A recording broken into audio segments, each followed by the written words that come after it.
안녕하세요. 저는 멜로입니다. I am an Australian citizen, but I am a specialist in Korean traditional alcohol. I live in Seoul, South Korea, and have lived there for about 10 years now. And currently I operate a business for education, consulting, and tourism for Korean traditional alcohol.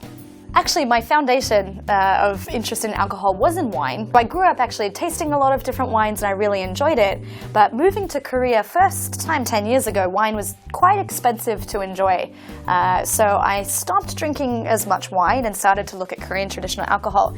But the first time that I really realized that I could be more deeply interested in this industry was when I took a class in how to brew makgeolli. And the first time I took a class, I started to learn lots of different stories that I found very fascinating. So I went on the internet and I Googled makgeolli in English and I found no information at all and was pretty surprised and amazed that there was no information. So I thought, you know, here's an opportunity for even a responsibility to communicate the sort of stories that I was learning in English to a wider international audience.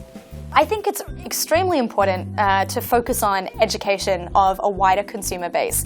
There is so much about Korean alcohol that is still so unknown. I think that simply advertising or simply having a campaign that promotes makgeolli is not enough to reach a long-term audience. I think part of the success of the future of helping people educate Korean alcohol is about communicating the stories, the human aspect of the alcohol, and also the history. There is a rich and deep and sometimes troubled history that can really put into perspective everything about Korean alcohol. So instead of simply saying that it's healthy or that it is just delicious, which it is, I think approaching it from a more deeper perspective will allow more people to connect on a more emotional level, and that will allow them to really remember and to communicate and also to tell their friends about what they've learned because it is so interesting.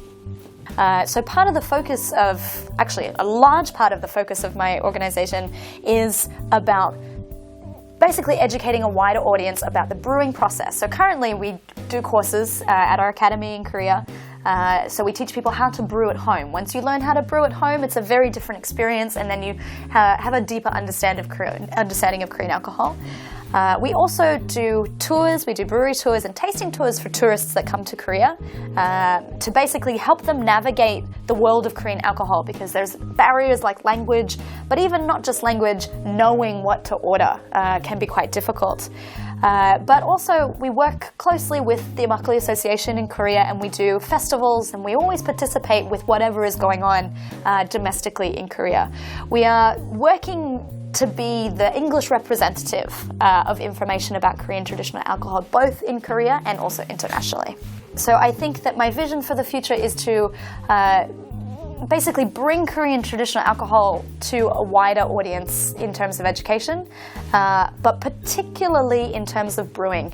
I think we would like to start working when we have consulting for people that would like to learn how to brew makgeolli outside of Korea. Because of the export issues, makgeolli must be regionally produced to be of any good quality. So basically trying to encourage more interest in brewing and also in basically tasting and understanding Korean alcohol.